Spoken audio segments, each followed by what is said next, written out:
All right. Welcome, Pro Football Doc Sports Injury Central podcast on the road show, live sort of. The rest of the crew still back in San Diego from Atlanta. Sorry, a little late for the 7 p.m. Some traffic coming back from the Coca-Cola Museum. Well, there you go. Interesting. And Taylor, welcome. Doug's in the background. So I got a question for you. You guys know about I'm not a doctor, but I stayed in a Holiday Inn Express last night. Yes. What happens if you are a doctor and you stayed in a Holiday Inn Express last night? I've been in the Holiday Inn Express here, the team hotel for my son's 12U baseball. So this is the beautiful Holiday Inn Express. Does it counteract the doctordom or does it give me a double degree? You're just a real life example of the commercial. I think you're okay, actually, because I think the commercial is supposed to be a joke, but you're actually living a real life version of it. So I think you're okay. But I mean, on the McAfee show today, I almost said something like that, but I'm like, does anyone get that reference anymore? I mean, is it a dated reference or is it? My like age group does, from like 28 to 30. But I feel like maybe like your son and maybe a couple years older, they probably wouldn't. But I was surprised. I mean, I almost said it on the McAfee show today when we were talking about Haliburton. You would know. I almost said something about because like they called me and I'm like grainy video and FaceTime and from the hotel room right here. And I almost said something about the Holiday Inn Express, but I didn't want it to come off weird. But also the reason why I didn't say it is it shocked me, but it made sense. Mm-hmm. The McAfee and his crew, AQ Shipley, all those guys, AJ Hawk, they're way younger than I am. Like when we were at the Super Bowl, not last year in New Orleans, year before in Las Vegas. Yes, yeah. My wife flew out. We went to the Sphere and saw U2. U2 is one of my, growing up favorite bands. And the McAfee crew all said they were going to U2. Of course, they had a box and I was, SRO, whatever. And they left early. So I said to AQ and some of the guys, I said, you guys didn't like it? Oh, it's a great show, the thing, but we didn't really know any of the songs. I was like, what? But then I was like, oh, it makes sense. They're different, Do you remember what you did after you finding that out? You quizzed me and a couple other people in the room that were my age, and I couldn't name. I knew maybe one or two songs, not enough to maybe look like I knew anything. So I mean, yeah, I know, old people, but I felt young when I went there. That was a hot ticket when you guys went. The Sphere always is a hot ticket, etc. Yes. All right. So let's have at it. Where do we want to go today? We'll take Doc, live questions, etc.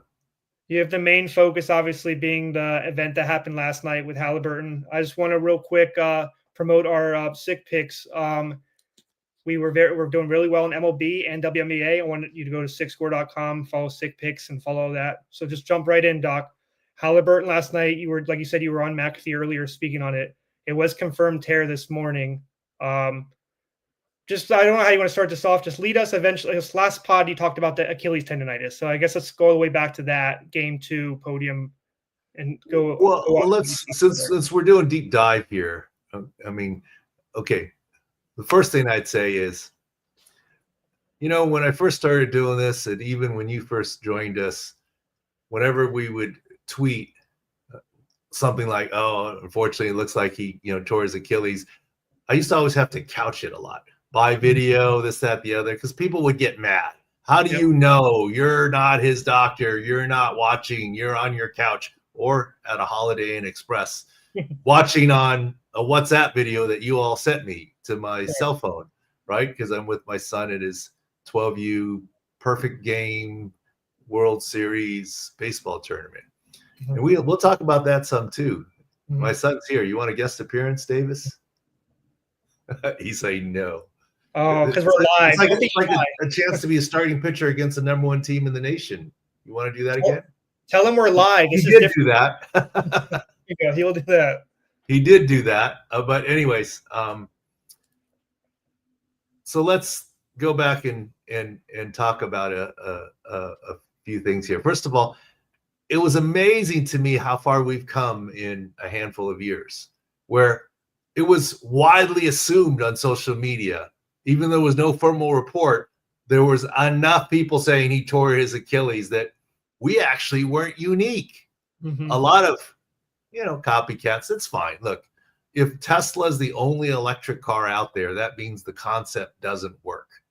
The fact that every car company has an electric car means the concept works. So if people doing it, it's fine. It's But here's what we like to try and add. It's not just the Carney trick of he tore his Achilles. I get it on video. It's obvious, et cetera, et cetera. But what does it mean? So let's break it down and let's do it chronologically. After game 2, Haliburton limped off the podium at a press conference, and people were like, what's wrong? What's wrong? And we saw a video of him at a shoot around with a certain type of tape and support on his right leg. And that's when we said after game 2 that this is likely Achilles tendonitis. What is Achilles tendonitis? It's damage to the tendon. How much damage? Microscopic damage, not macroscopic.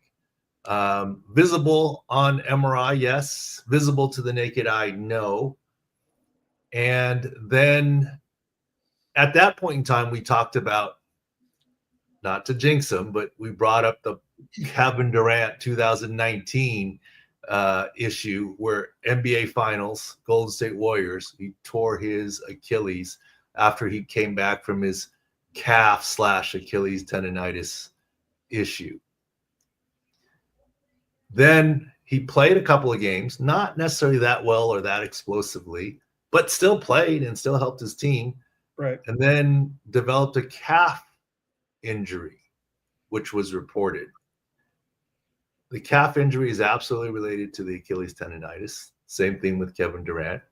And yes, this Achilles tendon tear is related, same size. So it happens fairly innocuously, right? It's like a misstep. We all remember Dre Greenlaw on the sideline, not this last Super Bowl, the previous Super Bowl, coming off the sideline for the 49ers. Nothing, just coming into the game, step back and went forward.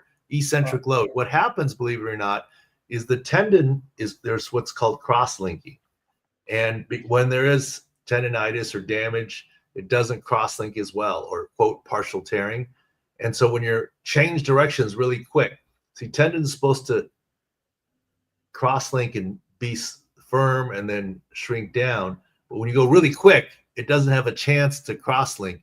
And that's the muscle quiver of the calf that you see that people talk about. And then the rubber band of the calf, so to speak. So the video is pretty clear, but it is, number one, absolutely related to his Achilles tendonitis. That actually wasn't reported. That's still based on what we believe. And the calf strain, which was reported. So it is a related injury. That's number one, same side, etc. And stop me anytime. You're the journalist here. The next question, I think that people, and obviously he's done and that's been confirmed. And yes, he needs surgery. And I think the next issue is obviously, this is game 7, final game anyways. But the biggest loss for the Pacers and Tyrese Haliburton is not that he couldn't finish the game. The biggest loss is not that they didn't win the NBA championship, the Larry O'Brien trophy. The biggest loss is he's not playing next season. It's June, okay? And you'd say, okay, well, what about late in the playoffs next year at another NBA Finals if the Pacers make it that far? First of all, would he be 100%? Maybe, maybe not.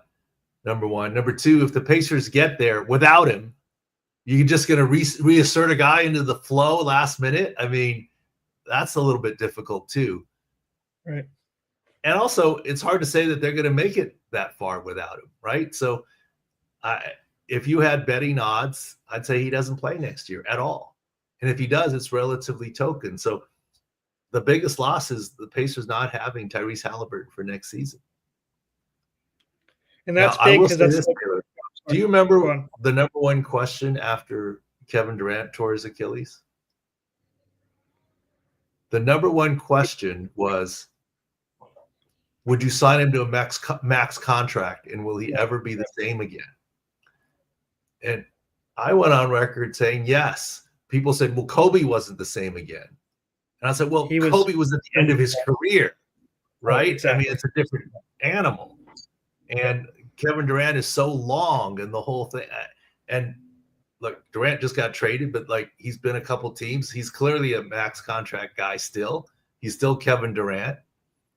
And the good news is I don't hear anyone talking about will Haliburton return. I think he will. Not next year. Young. He's so young. Yeah. He's young. I think he will return. So at least that's good news. And then let's talk a little more before we get to the freaky part. So the next question I think I've been asked on McAfee, Sirius XM, whatever, Fox Sports Radio is, should he have played? Should the doctor have stopped him from playing? Should the team have stopped him from playing?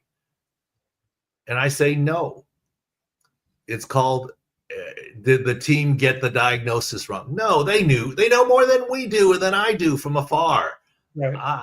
Look, they get to examine him. I'm sure he had an MRI, an ultrasound. They knew exactly what he had and what the risks are. Were the risks for tearing your Achilles tendon higher with the Achilles tendonitis and then the calf strain? Yes. By how much? By several fold. 5 or 10 times higher. There's no actual stats on it. But if your single game tear, okay, how many players? Let's do a little math on the fly here, Taylor. 30 NBA teams, right? Mm-hmm. And 12 guys active on a roster, roughly, suited up. And 82 games in a season. In an NBA regular season, how many Achilles tears are there typically? About 5? 4 to 6. I was going to say 4 to 6. So you're meeting me right about 5. Okay. Yeah. So if you take that out, and I went not doing the math on the fly here, and someone can get out the calculator, you're like at 0.0 something percent, well under 1%. Right? I don't know the math there, but you could do the math. You're 0.0 something percent, less than 1/10 of 1% per game. Tyrese Haliburton might be, I don't know, 2% per game or 1% per game. 1% per game would be 100-fold more likely to tear his Achilles. Right. But it's still only at 1% per game. Now, he played 5 games, so cumulatively it's 5%. We're just doing math on the fly here. It's still a relatively low number. And I talked with LeVar Arrington this morning. I said, this is the Super Bowl. Wouldn't you have played? He goes, 100%. I said, in an NFL season, 85% is a good day, especially late season. He goes, yep. I mean, yeah, Haliburton's going to play. If those were a regular season NBA game, would he have played? No. He's not playing. What about even a conference finals like game 2 game? Like you saw, like there's a couple weeks ago, Jason Tatum, who also has an Achilles injury, he missed game 2 due to a wrist injury, and that the Boston had won the game before. Do you think he could have maybe missed an early on game? Maybe like some, I don't know. Well, it depends on the injury, depending on how long, depending on what the risk is and aggravation and making it worse, and also team needs. Are they up 2-0 and going down? home? Yeah, exactly. You know, where are they at? The matchups, the need, the risk reward, that all gets calculated in. And it's so different in basketball. We talk about the player has to say, let's do it. The medical staff has to say, let's do it. And the team, the coach, the somebody say, yeah, let's do it.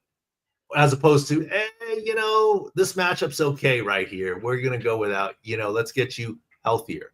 So that's all in the conversation. But of course, game 7 NBA finals, it goes out the window. But Haliburton's been playing through this game 3, 4, 5, 6, and we've talked about it at 6 score.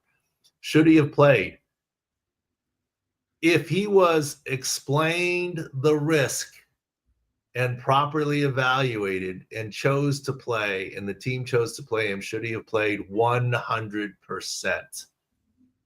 If he wasn't explaining the risk and the team didn't disclose everything for him, I'd say no, but I have to believe the team did. Yeah. I have to believe the doctors and medical staff did. So what did the doctors say exactly? The answer is no. You can't do that. Now, if tearing your Achilles would mean that your career is over or that you wouldn't be able to walk again, the answer should be no. Yeah. But if tearing your Achilles is you're going to lose next season and you're a young man, then it's a choice, right? Okay. I mean, he has to be told that. You can't put a player's spinal cord at risk. You can't put his head at risk. You can't put permanent damage at risk. Yeah, it's cavalier to say, oh, you can risk an Achilles tendon rupture. Yeah. It sounds cavalier, but let me ask you this, and Doug, you chime in. If you're playing for the NBA championships, or you're playing for Doug's sake, the don't be mean. Rugby World Cup, the All Blacks are playing. Just joking. Don't be mean. He's from Australia, so anyways, we give him a hard time. If you're playing with the Rugby World Cup or the World Series championship or a Super Bowl, and I told you that if you played, there was a 5% risk, and that's probably high. 5% risk you'd tear your Achilles and miss next season. Would you play? Yeah, you're playing still. Because you said that there's a 95% chance I'm not tearing my Achilles, is what I heard. So yeah, but if you tear it, you're going to miss all next year. Yeah, I get it. Yeah. Stop saying the Pacers did him dirty. Call Haliburton the dog that he is, the player he wanted to play, right? Mm-hmm. And he did it multiple games. So if it's a 1% chance of tearing your Achilles, let's just say, that's still 100% higher than the previous. But 1% for game 3, 1% game 4, so it got to 5%. And of course, after he's already played game 3, 4, 5, 6, he's going to play game 7. He's not sitting game 7. He's helped get his team there. And if the Pacers could have pulled it off, he's probably the MVP of the series, right? I would assume. I don't know. I'm not in the voting room, but yes, he's going to play as long as he was told the risks, which I have to believe he was. This is no different than my Phillip Rivers playing with a torn ACL 6 days from a knee scope. Informed consent. He's a quarterback. He's not a DB. He's not a running back. He can play with a brace. He's not fleet of foot anyways. Relative risk and informed consent. Mm-hmm. This is what doctors do all the time. Informed consent. Now, if it's tremendously dangerous, that's a different story, right? Or permanent, long-lasting, that's a different story. Okay? Yeah, so anyway, I think he should be congratulated for wanting to play as opposed to tapping out. Obviously, he gets paid the same whether he taps out or plays. Obviously, he wanted to try and win for his team, for his state, for his fans. So good on him. Another thing Anything else we want to cover before we start? We'll get into, are there more Achilles tendon ruptures? Unless there's more questions. Well, yeah, that's the next one I had. So you had 10 cases in 2024-25, 8 from the regular season to playoffs. You had one in the offseason, 1 in pre-draft workouts. So people are going to ask, because you had Tatum, you had Dame Lillard as well, also suffer Achilles. Is there more than there has been in the past? This number, it seems, is definitely higher than it has been. It's the highest since the 14-15 year. So just your thoughts. Remember, we had Robert Anderson on previously. Tell me your thoughts on if you think there's an increase or it's just an outlier number. Well, I think Dr. Anderson, who is the guru of foot and ankle for the NBA and NFL, someone we had on the podcast, was part of our GOAT series. I think we had Belichick, Mike Silver, and then Robert Anderson. They are the GOATs of their fields, and he says no. He does all the shoe committee stuff and foot and ankle stuff. I look at it and go, maybe in the sense that as players get bigger, faster, and stronger, the Achilles is the same size, but it's not like from last year to this year, oh my gosh, something has changed. If you looked across 20, 30-year trends, have there maybe been a little bit of a difference? I think there's more recognition. I mean, even 10 years ago, we weren't so sure what the general public wasn't so sure what a high ankle sprain was, or a Lisfranc injury, or a turf toe injury. I mean, all these medical terms, tendonitis versus rupture or tear, right? I mean, the public has gotten more educated with media and coverage. So I don't think there's a alarming spike trend, and I agree with Dr. Anderson. However, when you have 3 guys in the playoffs go down, 3 stars in the playoffs, Damian Lillard, Jason Tatum, and now Tyrese Haliburton. By the way, what are the odds that 3 star players go down in the NBA Finals and they're all number 0 on their jerseys? I mean, you do the math on that one. That's lottery ticket worth. That's lottery money. Yeah. Yeah. That's pretty. So there's more this year, but statistically, it's probably not repeating next year. Thank God. It happens with ACLs. It happens with concussions. It happens with all things. Statistically, probably not. I think the crazier stat is they're all wearing number 0. I mean, that, you know. I have a next question for you, Doc. And when I hear it in my head, I think it's a dumb question. So you got to, like, if you laugh, don't laugh, please. But there's a lot of talk that the injuries might have been due to shoes and due to high tops versus low tops and all that. I don't know if you've seen that banter on Twitter. I mean, here's another. I'm an old guy. You're trying to tell me it's the shoes? Yeah. I mean, Zion this Williamson. is not the Knicks. This is not the Knicks. I know they played the Pacers, but it's the shoes again. It's not the shoes. Okay. It's not the shoes. And the high tops versus 3/4 it's not the shoes. The one big change is recovery has become more solid, right? And that's probably a change in terms of the rehab, but it's not the shoes. The other question I've been asked is, it's all these guys doing one sport. Look, my son's 12. I have to tell him, you got to shut down in arm care. And I tell him, you can't just play baseball all year. He would want to. I mean, he did flag football. He does basketball, right? Are you going to do basketball this fall? He's kind of nodding a little bit of yes, but he wants push him a little bit. He loves his baseball. I'm like, no, you got to do a little basketball. You got to do a little football, flag football. And when he gets to high school, if he wants to play tackle, he can. I'm a fan of cross training, and certainly you don't want to pitch, elbow and shoulder and the whole deal. I'm a fan of that. But to say that Tyrese Haliburton played only basketball as a kid and this is why he ruptured his Achilles, come on. I mean, every NBA athlete is a single sport athlete, right? Since college days and probably almost high school days, but for sure college days, right? And so I don't think that's the reason that we've had these Achilles tendon ruptures.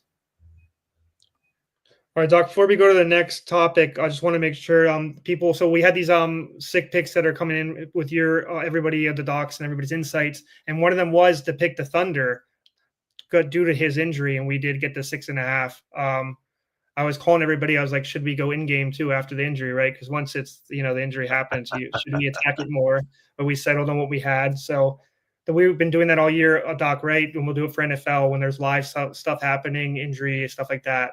We attack it through sick picks. So just want to put that out there. Well, good job there. And I'm sure, I mean, I think, and anything else, we must have killed the topic of Achilles tendon. Although I think we didn't talk about what are the new rehab techniques.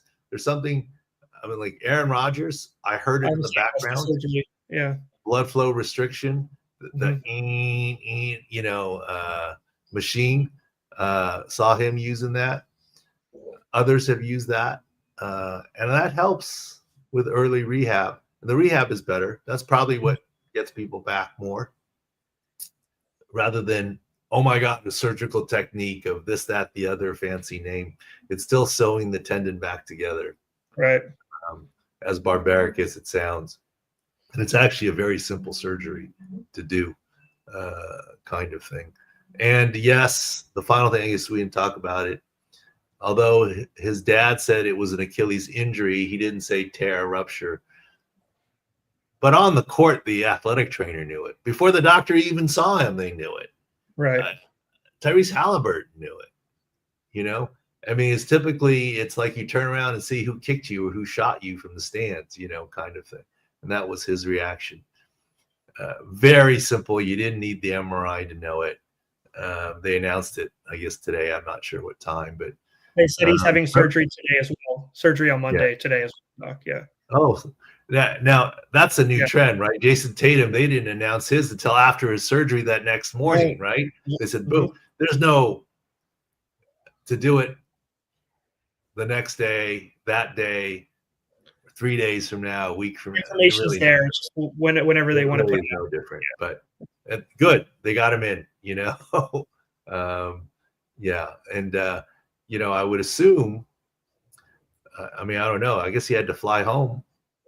And then I don't know if the team doctor in Indiana did it or he flew to Dr. Anderson and did it. There's some logistics involved. I don't know. Yeah. But anyways, what else we got? We're probably tired of this one topic. All right, we'll jump to NFL, Doc, because everybody's still preparing their fantasy football drafts. One update I want to catch you up on is Brandon Aiyuk. He had the ACL tear and MCL tear in week 7 last year. They're saying he's making good progress on his recovery. They said he'll likely be ready. Tremendous job trying to be ready for training camp. Is he someone that you're low on going into next year? This is the first year off the ACL plus week 7. Yes, but let me modify that. First of all, let's do one thing to finally put a stake in the Achilles tendon. Okay, How upset was everyone when Christian McCaffrey had Achilles tendonitis and missed all that time? How upset would the team and others be if he ended up with an Achilles tendon rupture, which he didn't? Yeah. If it were the Super Bowl, I guarantee you McCaffrey plays with that Achilles tendonitis. I'm not saying he didn't want to, but, you know, discretion sometimes is the better part of valor.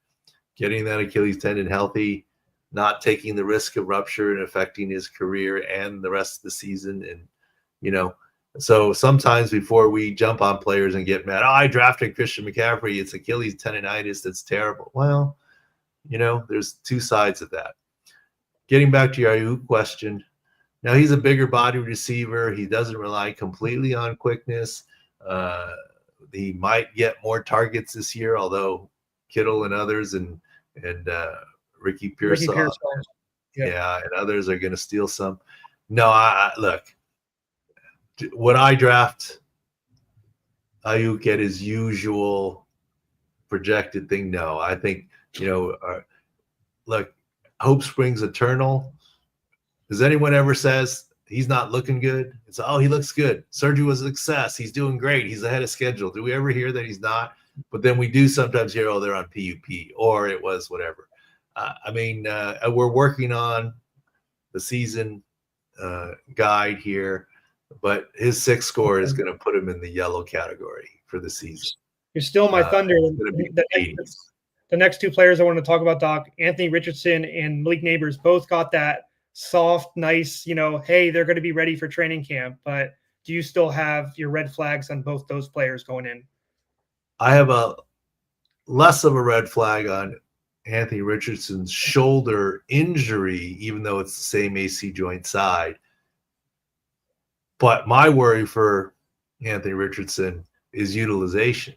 It seems like Danny Dimes is going to get the job, and especially with the extra practice time he's getting. Right. I think they're turning to Daniel Jones. That's what how the winds seem to be blowing. So with that in mind, it's not his shoulder where he can't play all season. It's the shoulder is costing him reps where Daniel Jones is going to get the job kind of situation. And the way that Richardson plays, we were down on him last year, not because he's a bad player, but style of play. I mean, he takes a lot of hits. He runs a lot as part of the offense, and that's how he got hurt in the first place. And then Malik Nabers, toe injury, still 7 months after the season. That's worrisome. He's one of those little speed quick guys that really needs to get in and out of cuts and breaks. So a little bit worried about him too. Our next two players, Doc, will just jump into the last start MLB before we get you out of here, is Chris Sale. He was just put on 15-day IL due to a fractured rib cage. This is an interesting one. He dove, tried to get somebody out at first, ended up with a fractured rib cage. He's had a fractured stress fracture in his rib cage in the past, and a lot of people are speculating it's due to he's 6'6", he's very slender, and he has a tremendous amount of torque because he does a sidearm action. Do you think any of those factors attribute to a fractured rib cage? I know I don't want to do like a little carny trick I'm doing on you right now, but it's the second time seems like I need a little more information. His previous stress fracture ribs was where, what location, what side, which rib. His current one is where, the video on the injury itself, etc. But the problem isn't just the rib or the rib cage. The problem is all the oblique muscles and the torque that attach to the ribs take over on the 15 days. If there's any sort of stress fracture reaction / rib fracture there, however it caused, it's the torque involved there is tremendous. Like even for hitters, the torque involved. It has to do with the muscles that are attached to the area. So yeah, I'd take the over on that. So he's a lefty. In 2022, he had a right stress rib fracture, and this was not contact. This was from him working out and throwing, and he missed 3 months due to that. So you're saying, I got to get you more information on this new one. This was just him diving. Yeah, is this really a pure traumatic fracture? Even if that's the case, I think it's over the 15 days. If it's somehow an underlying stress reaction that fractured as a result of the play, that's still longer. I'm just saying he's longer, whatever it is. He's longer. He's going to miss, in 15 days, he misses maybe 3 starts. I mean, I'd say the over-under. If you told me he's back in 6 starts, missing 6 starts, I'd say that's not too bad. And he's 30 plus as well, Doc. He's in that range, closer to 35. So that also affects his the outcome as well. Next one, I want to call back from our last episode, Shohei Ohtani. He's had 2 starts since our last podcast. Both of them have been 1 inning each. So to stress what you said last podcast, these are, in theory, his rehab starts. He's not fully ready yet. That's what they're utilizing. The Dodgers don't want to lose his bat. Right. Normally, you go down to the minor leagues and pitch a simulated inning and an inning and then a little more, a little more, a little more. He isn't able to do that because the Dodgers need his bat. So they're just doing it on the fly. He's the starting pitcher in name only. He sells a lot of tickets. But that I saw his first start. I mean, it's 28 pitches. I mean, they weren't going to let him go more than 30 pitches. And it'll be well into the late season before he's ramped up. This is not Shohei Ohtani's ready to pitch in the major leagues. He's just doing his rehab assignments and building up in the major leagues so that he can do dual duty.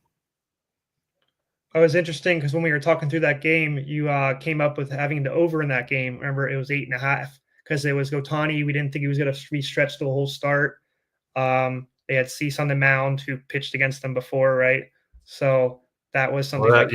We snuck that in, but it brings up, I think people underestimate how hard it is to go to do that, right? I mean, Ohtani, Babe Ruth, right?